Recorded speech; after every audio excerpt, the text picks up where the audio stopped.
all of you students. This is सार्थक राजा भोज. हम लोग लास्ट क्लास में हम लोग अपना जो हिस्ट्री का जो फर्स्ट चैप्टर है 1000 years ऑफ हिस्ट्री हमने कुछ पोर्शन कवर किया था. मैं जानता हूँ काफ़ी दिनों बाद ये फिर से हम लोग पढ़ने जा रहे हैं, तो चलिए आज कोशिश करते हैं कि इस चैप्टर का जो थ्योरी वाला पोर्शन है हम लोग उसको फिनिश करें.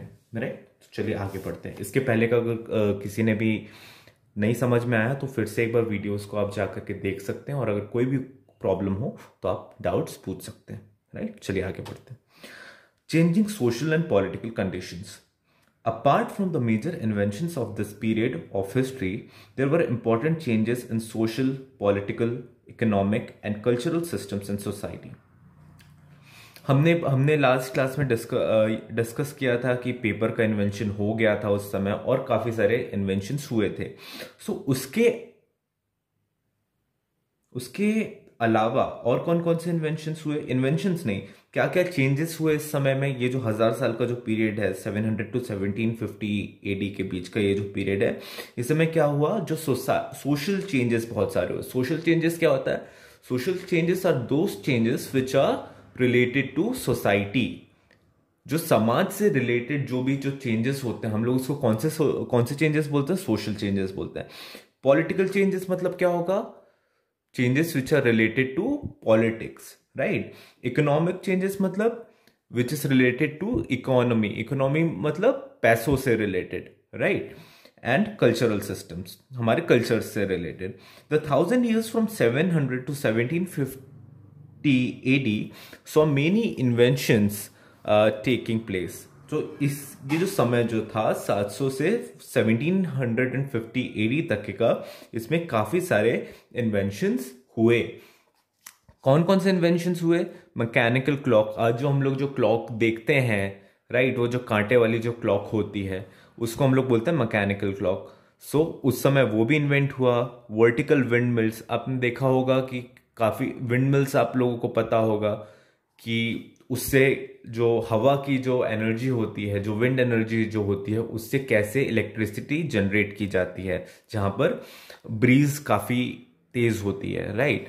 The watermark for some of the noteworthy inventions. तो ये जो कुछ जो इन्वेंशंस बताए, मैकेनिकल क्लॉक का, वर्टिकल विंड मिल का, या वाटर मार्क का. वाटर मार्क आपने देखा होगा, आपके नोट जो होता है, आपका जो रुपये का जो नोट जो होता है, उसमें आपने देखा होगा कि गांधी जी की जो फोटो है वो वाटर मार्क से बनी होती है. तो ये सारे के सारे इन्वेंशंस उसी समय के हैं, 700 to 1750 AD के समय के.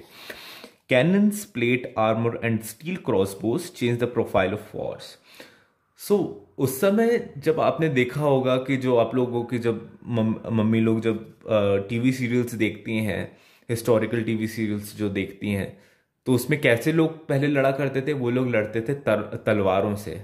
राइट. तलवारों और भालों से लड़ा करते थे, या तीर कमान से लड़ा करते थे. बट इस समय क्या हुआ? इस समय नए नए इन्वेंशंस हुए. कैनन्स मतलब तोपें.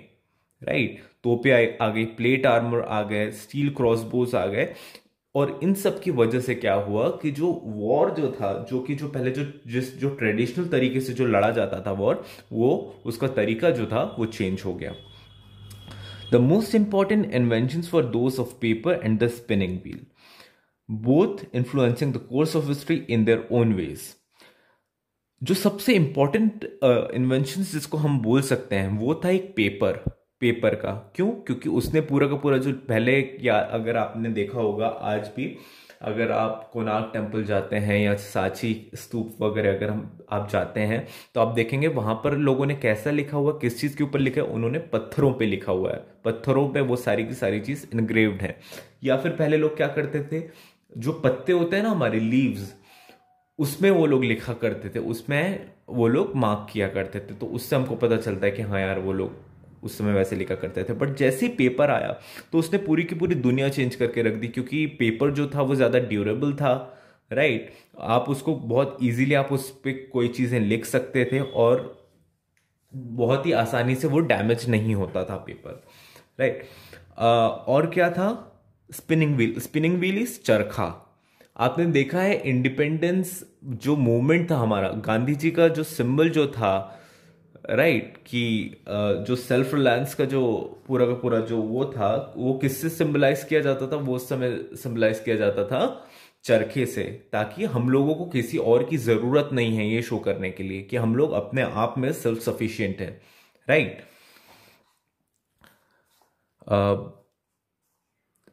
This period of world history is also referred to as the age of exploration due to adventures, seeking new lands and trade routes. तो ये जो समय था 700 to 1750 AD वाला, सो इस एज को, ये जो पूरा का पूरा जो पीरियड था, उसको हिस्ट्री में हम लोग किस पीरियड के नाम से जानते हैं?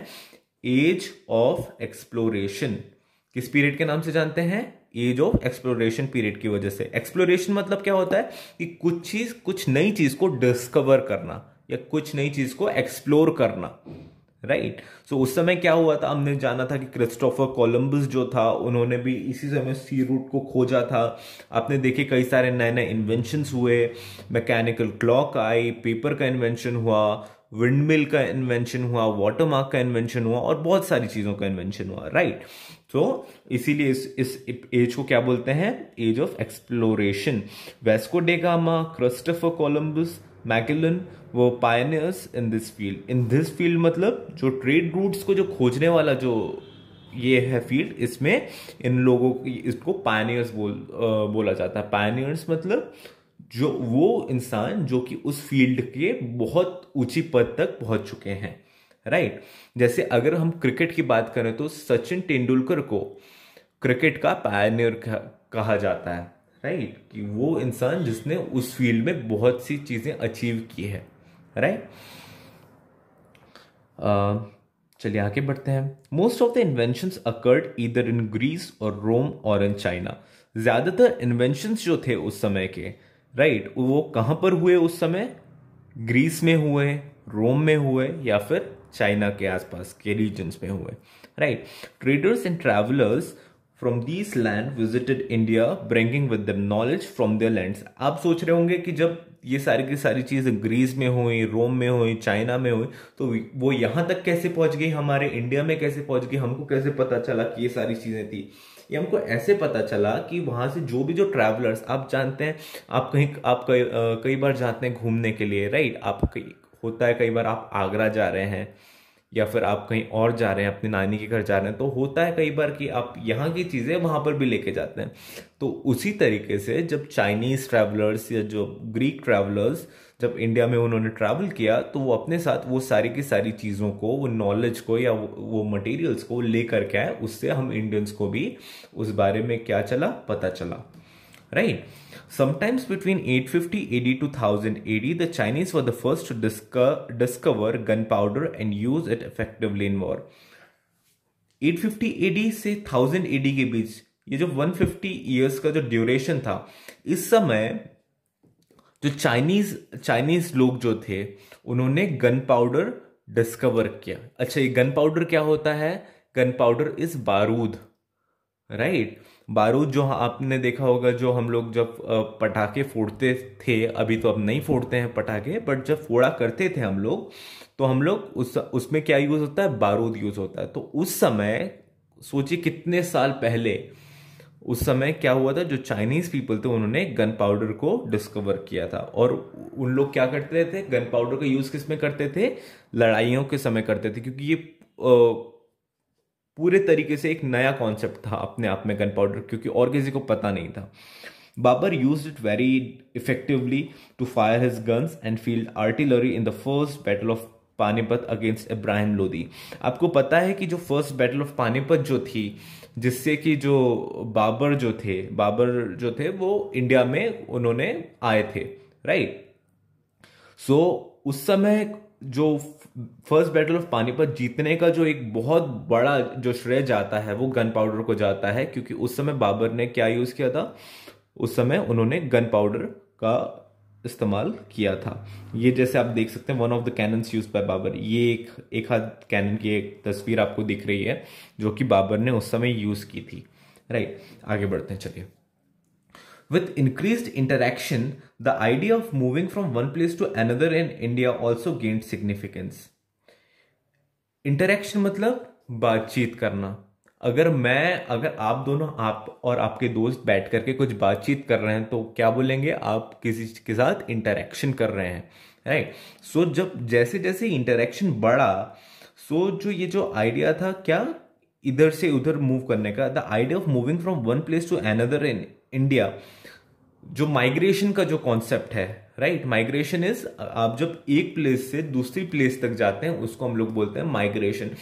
कई लोग जाते हैं माइग्रेशन करने, कुछ लोग, हो सकता है जब 8th के बाद जब अब आप एजुकेटर्स में नहीं पढ़ेंगे तो आप, हो सकता है कि आगे आप जाएं बाहर के अपने हायर स्टडीज करने के लिए, राइट? फिर आपको कॉलेज के लिए आपको जाना पड़ेगा। अभी आप सपोज बिरसा में रहते हैं या दमोह में रहते हैं या कहीं और रहते हैं, सो आपको हो सकता है आगे पढ़ने के लिए आपको भिलाई जाना पड़े या भोपाल जाना पड़े या जबलपुर जाना पड़े। तो इसको आप क्या बोलेंगे?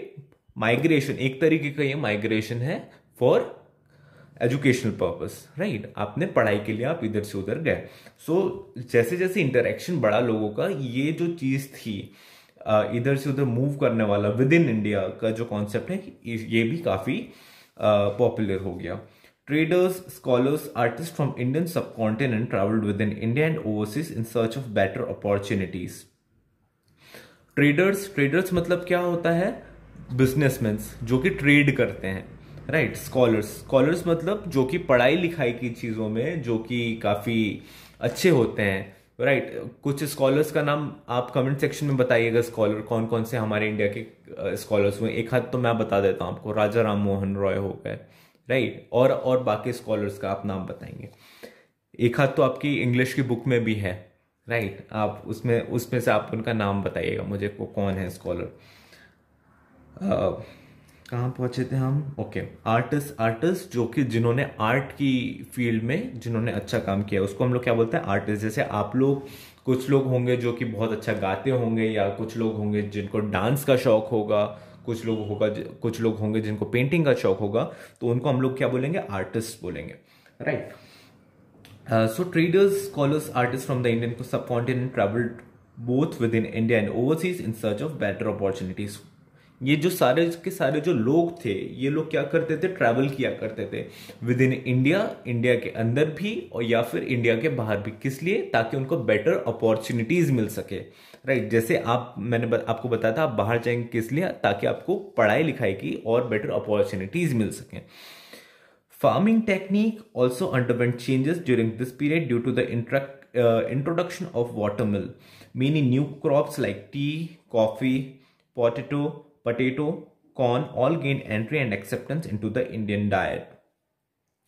कई सारी, ये जो पीरियड था, ये जो हम लोग ने पीरियड डिस्कस किया, इस समय काफी सारी जो फार्मिंग टेक्निक्स जो थी, जो खेती किसानी की जो टेक्निक्स थी, इसमें भी काफी सारे चेंजेस हुए। क्यों? क्योंकि उस समय जो वाटर मिल जो था वो इंट्रोड्यूस हो चुका था अब, और काफी सारे जो नए जो क्रॉप्स थे वो भी इंट्रोड्यूस हुए, और हम इंडियंस ने उसको अपनी डाइट का एक एसेंशियल पार्ट बना लिया। जैसे कि टी, चाय, कॉफी आप सब जानते हैं, पोटेटो इस आलू, कॉर्न इस मक्का, और ये और काफी सारी जो डाइट्स जो थी वो हमारे इंडियन लोगों ने एक्सेप्ट कर लिया और हम लोग उसको भी कंज्यूम करने लगे।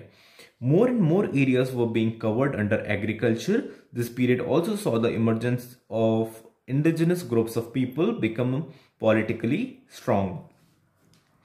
इस समय क्या हुआ कि जो एग्रीकल्चर, क्योंकि आपकी अब एफिशिएंसी बढ़ रही है, राइट? क्योंकि पहले क्या होता था कि सपोज कभी बाढ़ आ गई या कभी सूखा पड़ गया, तो आप क्या होता था कि आप ज्यादा एग्रीकल्चर प्रोड्यूस नहीं कर पाते थे। बट जैसे ही वाटर मिल का इन्वेंशन हुआ, क्या हुआ कि अब आपको पानी की कमी नहीं होनी है, तो एग्रीकल्चरल एरिया भी जो था वो बढ़ने लगा, राइट? और क्या हुआ, इस समय कुछ ग्रुप्स जो थे वो पॉलिटिकली भी स्ट्रांग होते गए। ये जो पीरियड था, the varna system was transform from an occupation based social classification to more rigid hereditary caste system. एक ये बहुत इंपॉर्टेंट चीज है जिसके बारे में आप आगे भी जब जाएंगे तो आपका बहुत डिस्कशंस होंगे, राइट? वर्ना सिस्टम, ये वर्ना सिस्टम होता क्या है? वर्ना सिस्टम ये होता है कि जो हिंदुइज्म में 4 बेसिकली सेक्ट्स हैं लोगों के, ब्राह्मण हो गया, वैश्य हो गया, शूद्र हो गया, राइट। ये ऐसे तीन चार चार सेक्ट्स हैं आपके। तो उस समय क्या होता था, वर्ण सिस्टम के अंदर जो जो जो ब्राह्मण्स जो थे या जो क्षत्रिय जो थे, ये किस चीज के ऊपर डिपेंड करता था कि वो ब्राह्मण होगा या क्षत्रिय होगा? ये डिपेंड करता था कि वो क्या ऑक्यूपेशन या वो क्या काम करता है। सपोज अगर वो टीचिंग लाइन में है या अगर वो वेदों का ज्ञान रखता है या वो पढ़ाता है, तो उसको हम लोग बोलते थे उस समय ब्राह्मण। अगर वो फाइटर है या फिर अगर कोई वो वॉरियर है, तो हम लोग उसको बोलते थे क्षत्रिय, राइट। और बाकी के इसी तरीके से आप जो भी काम करेंगे आपको वो वर्ण अलॉट कर दिया जाता था। बट उस समय क्या हुआ कि ट्रांसफॉर्मेशन हुआ किस सेंस में कि ये जो सिस्टम था ये रिजिड हो गया। मतलब अब उस समय ऐसा कर दिया कि अगर आपके पिता ब्राह्मण है तो आपका जो बेटा जो होगा वो भी ब्राह्मण होगा, या अगर आप वैश्य हैं या अगर आप शूद्र हैं या अगर आप क्षत्रिय हैं, अगर आपके पिता क्षत्रिय हैं तो आप, या अगर आपकी मम्मी क्षत्रिय हैं तो आप भी क्षत्रिय ही होंगे। सो अब क्या हुआ आपका, ये एक बेसिकली पहले क्या होता था, पहले होता था कि आप अपना हिसाब से आप जो काम कर रहे हैं उस हिसाब से आपका वर्ण आपको अलॉट कर दिया जाता था। कि सपोज आप हो सकता है कि आप ब्राह्मण के बेटे हो बट आप बहुत अच्छे वॉरियर हैं, तो आप क्या हो जाएंगे, आप क्षत्रिय हो जाएंगे। बट अब जो ये जो चेंज आया इस सिस्टम में, ये बहुत ही गलत था और इसी को आज हम लोग कास्ट सिस्टम के नाम से भी जानते हैं, राइट। द वॉरियर क्लास और क्षत्रियास The warrior class और Kshatriyas gained social importance because of the continuous state of war। आप जानते हैं उस समय काफ़ी सारी जो लड़ाइयाँ चलती रहती थी, तो उस समय क्या होता था, आपको दो चीज़ों की बहुत ज़रूरत थी। वो था एक ब्राह्मण्स की और एक क्षत्रियस की। ब्राह्मण्स क्यों? ब्राह्मण्स स्कॉलर्स हुआ करते थे उस समय। मैं फिर से बोल रहा हूँ उस समय, क्योंकि आज का जो डेट है, आज जो ब्राह्मण या जो क्षत्रिय होते हैं या फैमिली के हिसाब से करते हैं कि अगर उसके फादर ब्राह्मण थे तो आप भी ब्राह्मण होंगे, या अगर आपके फादर क्षत्रिय थे तो आप भी क्षत्रिय होंगे। बट आजकल ऐसा होता है, बट पहले क्या होता था, पहले जिसको एक्चुअल नॉलेज जो होती थी कि जो बहुत अच्छा फाइटर जो होता था उसी को ब्राह्मण या क्षत्रिय बोला जाता था। उस समय वॉर्स बहुत सारे हो रहे थे, तो ये जो दो जो सेक्ट्स जो थे, ब्राह्मण्स के और जो क्षत्रियास के, इनको बहुत सारी इंपॉर्टेंस मिलने लगी। As scholars and the learned class in society, the Brahmins assumed a superior position in social hierarchy। क्योंकि जो ब्राह्मण्स जो थे वो स्कॉलर्स थे और पढ़े लिखे लोग थे, उन्होंने क्या किया, और वो लोग अपने आप को सोसाइटी में सुपीरियर समझने लगे। मतलब वो लोग अपने आप को किसी जो दूसरे जो लोग थे, जो क्षत्रियास जो थे या शूद्रास जो थे, उन सब से वो लोग अपने आप को ऊंचा समझने लगे। क्यों? क्योंकि उनको पढ़ना लिखना आता था और उन्होंने अपने आप को जो हायरार्की जो थी, हायरार्की इज बेसिकली आपका जैसे 1 2 3 4। सो हायरार्किली अपोजिट कौन होगा? जो नंबर 1 में होगा। तो उन्होंने बेसिकली अपने आप को जो सुप्रीमस जो पोजीशन जो थी, जो सबसे बड़ी जो पोजीशन जो थी, उसमें उन्होंने अपने आप को रख दिया। द जाति system gained a more definite structure. ये जो जाति सिस्टम जो है, जाति सिस्टम सेम थिंग। इस समय इसने जब ब्राह्मण्स ने अपने आप को जब सुपीरियर समझना स्टार्ट किया, तब इसने और ज्यादा पॉपुलर हो गया ये जाति system. Societies became more complex social organizations. There were clear social hierarchies, laws governing people of the kingdom, and also administration at various levels. इस समय के पीरियड में क्या हुआ, जो सोसाइटीज जो थी वो और ज़्यादा कॉम्प्लेक्स होती गई, क्योंकि आप देख रहे हैं कि जाति सिस्टम आ रहा है, कास्ट सिस्टम आ रहा है, राइट। जिस हिसाब से पहले जो वर्ण सिस्टम वर्क करता था उस हिसाब से वर्ण सिस्टम वर्क नहीं कर रहा, राइट। सो ये सारी की सारी चीज़ें उस पीरियड में हुई। चलिए अब आगे बढ़ते हैं। Dynasties and conquests. While the northwest regions were ruled by the Shahi dynasty, the Kashmira kingdom extended between the rivers Indus and Jhelum। North west region में उस समय कौन सी डायनेस्टी रूल कर रही थी? वो रूल कर रही थी शाही डायनेस्टी। और क्या हुआ उस समय, जो कश्मीरा डायनेस्टी जो था, जो कश्मीरा किंगडम जो था, उसने क्या किया, अपने आप को इंडस रिवर से जो झेलम रिवर के जो बीच का जो रीजन है उसमें उसने अपनी जो टेरिटरीज जो थी वो एक्सटेंड कर ली। There were many small kingdoms in hilly regions which existed for several centuries in spite of being engaged in constant battles for supremacy. Hilly regions में काफी सारी छोटी छोटी किंगडम्स थे। उन लोगों ने क्या किया, वो लोग अपनी सुप्रीमेसी, आप सभी चाहते हैं कि यार हम लोगों को फर्स्ट पोजीशन आए, उसी तरीके से किंगडम वाले मामले में क्या होता है कि हर एक किंग चाहता है कि मैं सबसे बड़ा राजा बनूं। अगर कोई एक छोटा राजा तो वो चाहेगा कि मैं एक बड़ा राजा बनूं, तो उसके लिए वो लोग क्या किया करते थे, काफी सारी बैटल्स हुआ करती थी, काफी सारी वॉर्स हुआ करती थी, जिसकी मदद से उनके किंगडम को इंपॉर्टेंस मिलेगा और वो जो राजा है उसको भी इंपॉर्टेंस मिलेगा। Then came Muslim invaders who conquered regions in the northwest and gradually spread to large parts of the Gangetic Plains. पहले ये दो शाही डायनेस्टी और कश्मीरा किंगडम की बात किया हम लोगों ने। फिर उसके बाद क्या हुआ कि जो मुस्लिम रूलर्स जो थे वो लोग, उन्होंने यहाँ पर इन्वेजन हुआ, मुस्लिम रूलर्स का इन्वेजन हुआ इंडिया में। ठीक है, उन्होंने और क्या हुआ, उन्होंने जो नॉर्थ वेस्ट वाला जो रीजन था, नॉर्थ साउथ ईस्ट वेस्ट, तो ये वाला जो नॉर्थ वेस्ट वाला जो रीजन था, ये यहाँ से ये वाला जो रीजन, उन्होंने उसको कॉन्कर कर लिया, राइट। और काफ़ी ज़्यादा पार्ट ऑफ गैंगेटिक प्लेन्स तक, जो गंगा के नदी के जो किनारे वाला जो रीजन है उसको भी उन्होंने कॉन्कर कर लिया। The Pratihara dynasty ruled from Kannauj between 750 to 920 AD। जो प्रतिहारा डायनेस्टी जो थी, वो जो कन्नौज जो जगह है जो रिवर के आसपास, उन्होंने 750 to 920 AD के बीच में उन्होंने रूल किया वहां पर। While the Rashtrakutas the most powerful dynasty ruling from Latur and later from Malkhed between 753 to 973 AD controlled most of the northern India। So उस समय जो नॉर्दर्न इंडिया को कौन सी डायनेस्टी रूल कर रही थी, राष्ट्रकूटास। ये जो डायनेस्टी जो थी राष्ट्रकूटास की, ये उस समय उस वहां पर रूल कर रही थी और ये उस समय की सबसे पावरफुल डायनेस्टीज में से एक थी। The Kushans, the Satavahanas, the Chalukyas who ruled Karnataka and central India. ये वाले जो रूलर्स थे, कुशानास, सतवाहनास या चालुक्यास, ये जो साउथ वाला ये जो रीजन था वहां पर ये लोग रूल किया करते थे।